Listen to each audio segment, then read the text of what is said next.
आइए 12 के सभी विद्यार्थी सामान्य हिंदी क्लास में आपका स्वागत है। देखिए, आप लोगों को इस समय जो हम पढ़ा रहे हैं वो अशोक के फूल यानी हिंदी गद्य में अशोक के फूल, लेखक का नाम है डॉक्टर हजारी प्रसाद द्विवेदी जी। तो पार्ट 1 और पार्ट 2 पढ़ाया जा चुका है। आज हम अशोक के फूल का पार्ट 3 आपको पढ़ाने चल रहे हैं।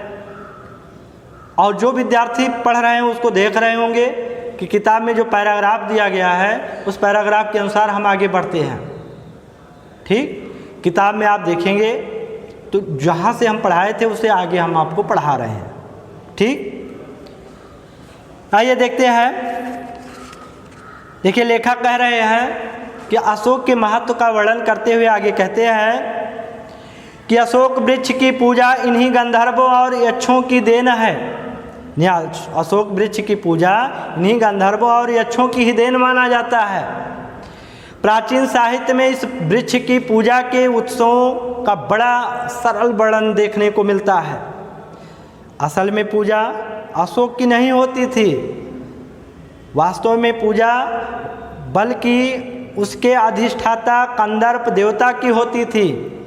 यानी अशोक की नहीं होती थी, अशोक के अधिष्ठाता मतलब कामदेव की पूजा हुआ करते थे, है ना। कंदर्प देवता माने कामदेव, कामदेव की ही पूजा हुआ करते थे। इसीलिए इसको मदनोत्सव भी कहा जाता। मदन माने भी कामदेव होता, मदनोत्सव यानी मदन उत्सव कहा जाता है। महाराज भोज के सरस्वती कंठाभरण से भी यह जान पड़ता है कि यह उत्थान का त्रयोदशी के दिन ही होता था, है ना। का उत्सव जो है त्रयोदशी के दिन ही होता था, जो मालविकाग्निमित्रम में जो है और रत्नावली जो कालिदास जी के द्वारा लिखा गया उसमें दिया गया है। इस उत्सव का बड़ा वर्णन, सरस वर्णन मिलता है। मैं जब अशोक के लाल अशोकों को देखता हूँ, गुच्छों को देखता हूँ, तो मुझे वह पुराना वातावरण प्रत्यक्ष रूप से दिखाई देने लगता है कि राजघरानों में साधारणतः इस रानी ही अपने सुनूपुर चरणों के आघात से इस रहस्य वृक्ष को पुष्पित किया करती थी। कभी कभी रानी अपने स्थान पर किसी अन्य सुंदरी को नियुक्त कर दिया करती थी। कोमल हाथों में अशोक पल्लवों का कोमल गुच्छ आया करता था, है ना। अलतक से रंजित नूपुर चरणों के मृदु आघात से अशोक का पाददेश आहत हुआ करता था। यानी स्त्रियां जब श्रृंगार करके जो है चलती थीं तो मतलब उनके रंजित नूपुर चरणों मतलब उनके चरणों में जो महावर लगा रहता था, और ये जो है उनके आघात से अशोक का फूल मतलब और भी जो है प्रसन्नचित हुआ करता था। नीचे हल्की रुंझुन और ऊपर लाल फूलों का उल्लास, किसलयों का कुसुम मस्तकों की मनोहर छाया के नीचे स्फटिक पत्थर पर जो है आसन पर अपने प्रिय को बैठा करके सुंदरियां कुमकुम चंदन लगा करके पुष्प संभार से यानी अंजल से पुष्प अर्पित किया करते थे।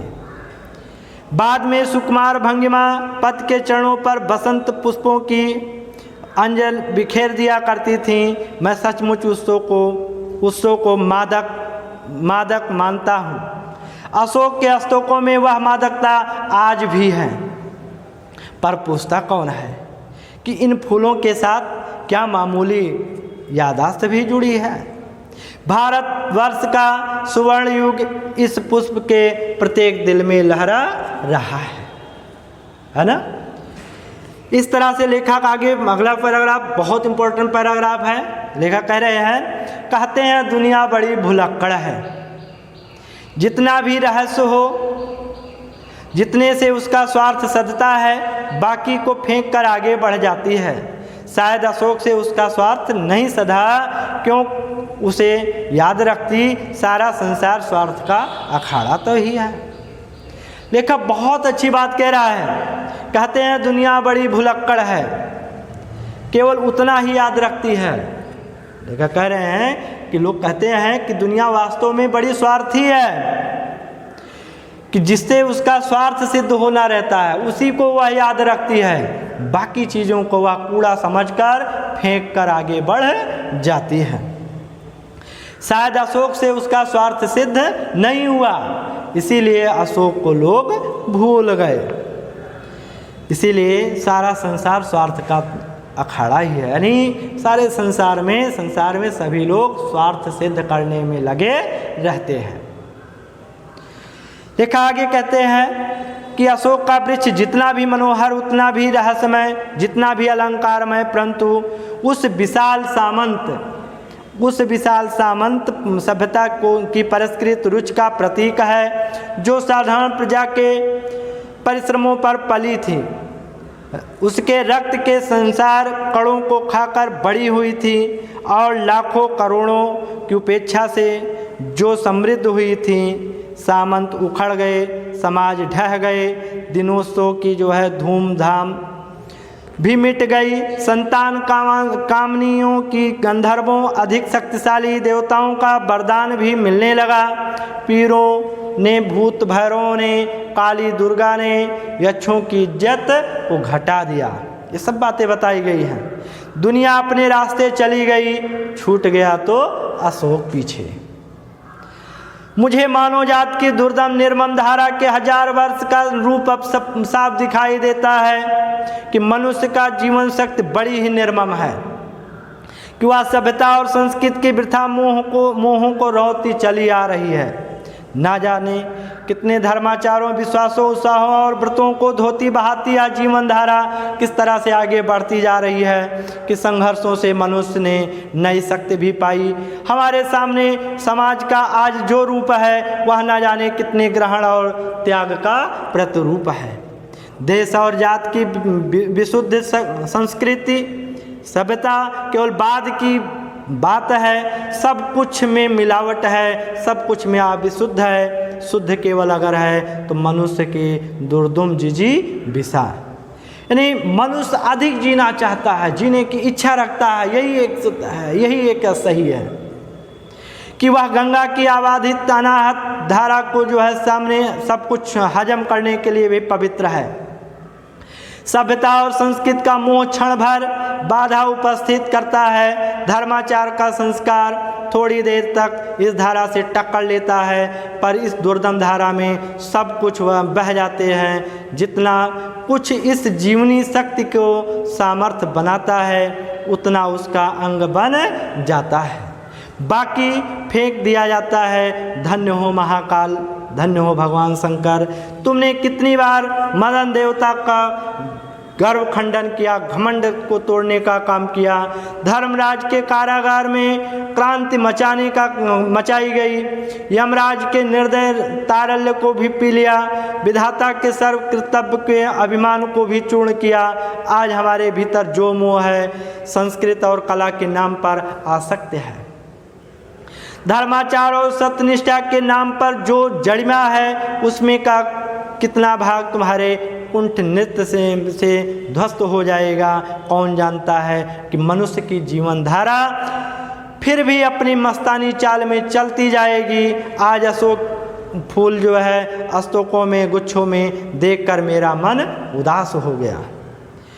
कल न जाने किस वस्तु को देखकर सा हृदय में उदासी आएगी, रेखा मतलब खिल उठेगी कि जिन बातों को मैं अत्यंत मूल्यवान समझ रहा हूँ और जिनके प्रचार के लिए मैं चिल्ला कर गला सुखा रहा हूँ, उसमें कितनी जिएंगी और कितनी बह जाएंगी कौन जानता है।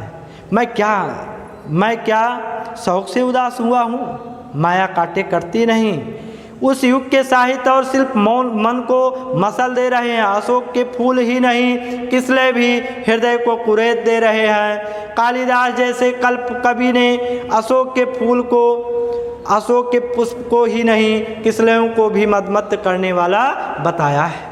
कि कितना इसका महत्व होता था कि कालिदास मतलब उसमें ये बताया है कि अवश्य शर्तें यह थी कि दायिता मतलब प्रिया के कानों में यह झूमा करता था। कैसे? किसलय प्रवस्य विलासनायाम मादेता दायिता श्रवण अर्पिता, कि प्रिया के कानों में मतलब ये जो है बड़े बड़े जो है गर्व के साथ क्या करता था? झूमा करता था। परंतु शाखाओं में लंबित वायु ललित किसलयों में भी मादकता है। मेरी नस नस में आज करुण उल्लास की झंझा उत्पन्न हो रही है, वास्तव में मैं उदास हूँ। लेखक यानी अशोक की स्थिति को देख करके अपने मन की बात को व्यक्त कर रहा है कि मैं कैसे उदास हो रहा हूँ कि अशोक को कैसे लोग भूल गए। आज जिसे हम बहुमूल्य संस्कृत मान रहे हैं वह क्या ऐसी ही बनी रहेगी? सम्राटों सामंतों ने जिस आचार निष्ठा को इतना मोहक और मादक रूप दिया वह लुप्त हो गई। धर्माचार्यों ने जिस ज्ञान वैराग्य को इतना महर्ग समझा वह भी लुप्त हो गया। मध्ययुग के मुसलमान रईसों के अनुकरण पर जो रास उमड़ी थी वह भाप की भांति उड़ गई। क्या यह मध्ययुग के कंकाल में भी लिखा हुआ व्यावसायिक युग का कमल ऐसा ही बना रहेगा? महाकाल के प्रत्येक पदाघात से जो है में धरती धसेगी, उसके कुंठ नृत्य की प्रत्येक चारिका कुछ ना कुछ लपेट कर ले जाएगी। सब बदलेगा, सब विकृत होगा, सब नवीन होगा। इस तरह से जो है सब में परिवर्तन होगा।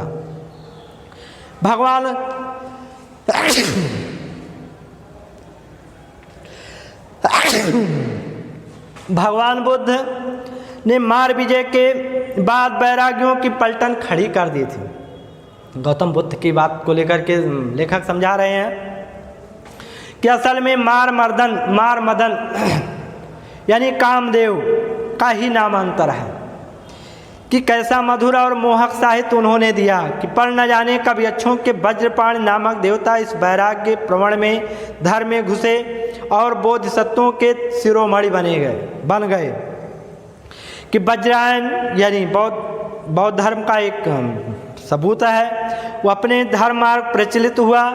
त्रिरत्नों में मदन देवता ने कैसे आसन पाया वह एक अजीब आधि थी। इसमें बौद्ध बह गए, शैव बह गए, शक्ति के उपासक बह गए। उन दिनों श्री सुंदरी साधन तत्परिणाम योगस्य भोगस्य करस्थयोम, मतलब ये सभी महिमा केवल प्रतिष्ठित हुई। काव्य और शिल्प के मोहक अशोक ने अविचार से सहायता दी। मैं अचरज से उस योग और भोग की मिलन लीला को देख भी रहा हूँ। यह भी क्या जीवनी शक्ति का दुर्दम अभियान था? कौन बताएगा? कितने जो है विध्वंस के बाद इस अपूर्व धर्मत की सृष्टि हुई थी।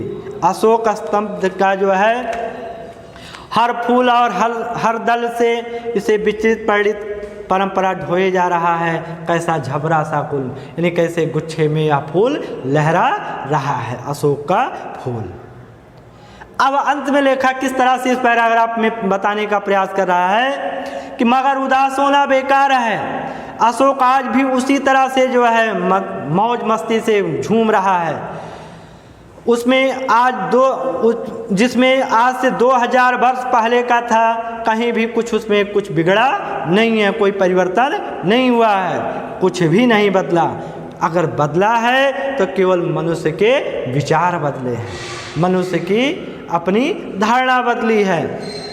अशोक में कोई परिवर्तन नहीं हुआ है। यदि बदले बिना यह आगे बढ़ सकती तो शायद वह भी नहीं बदलती, और यदि ना बदलती तो व्यावसायिक संघर्ष आरंभ हो जाता। मशीन का रथ घर घर चल पड़ता, विज्ञान का सावेग धावन चल निकलता तो बड़ा बुरा होता। हम पिस जाते। अच्छा ही हुआ कि वह बदल गई, पूरी कहाँ बदली पर बदल तो रही है। यानी लेखक ये सब सारी बातें बता रहा है। अशोक का फूल तो उसी मस्ती में हंस रहा है। पुराने चित्त से इसको देखने वाला उदास होता है। वह अपने को पंडित समझता है, यानी विद्वान समझता है। पंडिताई भी एक बोझ है, जितनी ही भारी होती है उतनी ही तेजी से डुबाती है। जब वह जीवन का अंग बन जाती है तो सहज हो जाती है, तब वह बोझ नहीं रहती। वह उस अवस्था में उदास नहीं करती। कहा अशोक का कुछ भी नहीं बिगड़ा, कितनी मस्ती में झूम रहा है। कालिदास इसका रस ले सके थे अपने ढंग से, मैं भी ले सकता हूँ अपने ढंग से, इसलिए उदास होना बेकार है। लेखक बहुत अच्छी बात बता रहे हैं कि पंडिताई भी एक बोझ है, यानी विद्वता भी मतलब ज्ञान भी होना बड़ी अच्छी बात है, लेकिन जब ज्ञान लोगों के लिए घमंड बन जाए, जिसको बहुत ज्ञान हो लेकिन उसके लिए वह ज्ञान घमंड बन जाए, और घमंड अगर हो गया तो वह ज्ञान इतना भार युक्त हो जाएगा, इतना भार मालूम होगा कि दिन प्रतिदिन उसको उसी तरह से डुबाती जाएगी जैसे भारी से भारी वस्तु जल में जल्द से डूब जाती है, उसी तरह से उसका भी विनाश हो जाता है। अब ये हमारा जो है इसमें भी क्वेश्चन आप नोट कर लीजिए, दूसरा चल रहा है, इसमें जो है क्वेश्चन आप नोट कर लेंगे। पहले आप संकेत दीजिएगा, संकेत देंगे, आप किताब देखेंगे, संकेत आप देंगे, यही दे दीजिए अंतिम पैराग्राफ, एकदम अंतिम पैराग्राफ आप दे दीजिए। मगर उदास होना से लेकर अपने ढंग से उदास होना बेकार है, यानी अंतिम पैराग्राफ एकदम संकेत हो गया। अंडरलाइन आप करोगे, यानी रेखांकित कर लीजिए, मिला आपको, अंडरलाइन कर लीजिए। पंडिताई भी एक बोझ है, जितनी ही भारी होती है उतनी ही तेजी से डुबाती है। जब वह जीवन का अंग बन जाती है तो सहज हो जाती है, तब वह बोझ नहीं रहती, यानी इतना अंडरलाइन कर लीजिए। पंडिताई भी एक बोझ से लेकर और तब वह बोझ नहीं रहती है, तब का अंडरलाइन कर लीजिए, ठीक। अब प्रश्न लिखिए, प्रश्न लिखिए, पहला प्रश्न आप लिखेंगे, प्रश्न पहला लिखिएगा,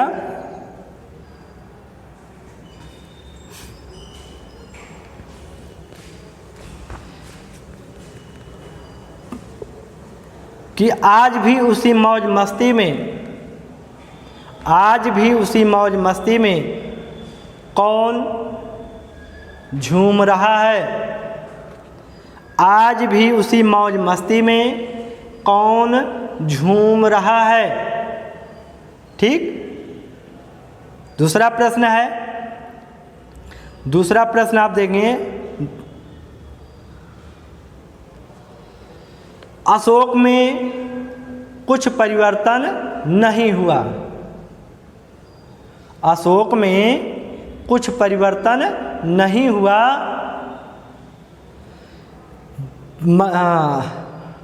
अशोक में कुछ परिवर्तन नहीं हुआ, मनुष्य में क्या परिवर्तन हुआ। मनुष्य में क्या परिवर्तन हुआ, उत्तर ध्यान से दीजिएगा कि अशोक में कुछ परिवर्तन नहीं हुआ, मनुष्य में परिवर्तन क्या हुआ, ठीक। अगला प्रश्न है तीसरा प्रश्न, तीसरा प्रश्न आप देंगे,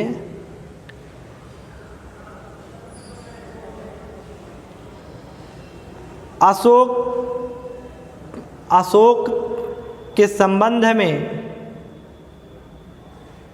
कौन अपने ढंग से, अशोक के संबंध में कौन कवि अपने ढंग से रस ले सके हैं।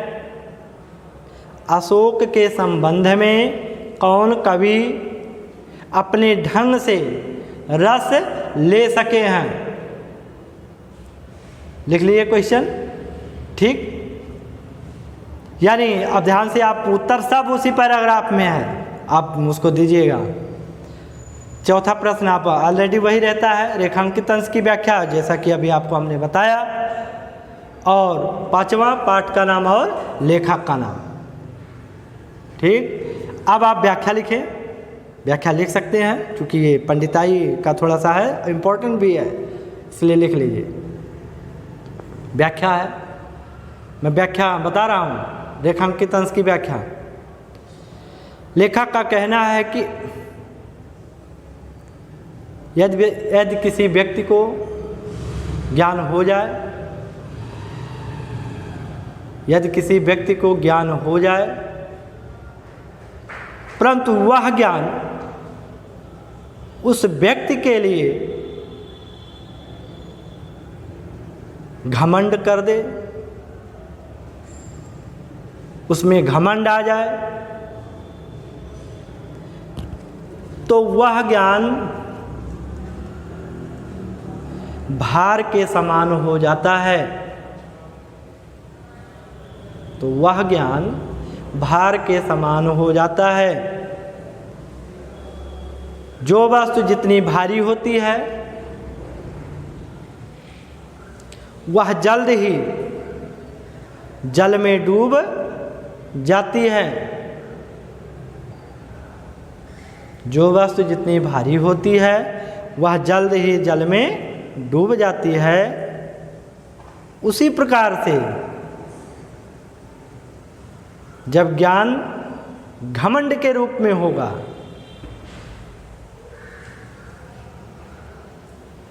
जब ज्ञान घमंड के रूप में होगा तो जीवन नष्ट हो जाएगा। और जब ज्ञान घमंड के रूप में नहीं होगा तो वह जीवन का अंग बन जाएगा। तो वह जीवन का अंग बन जाएगा। बस इस तरह से आप व्याख्या लिख दीजिए। ऐसे आपको लिखना है, ठीक है। और ये आप कॉपी में लिखेंगे और तैयारी करेंगे, ठीक। ओके, धन्यवाद।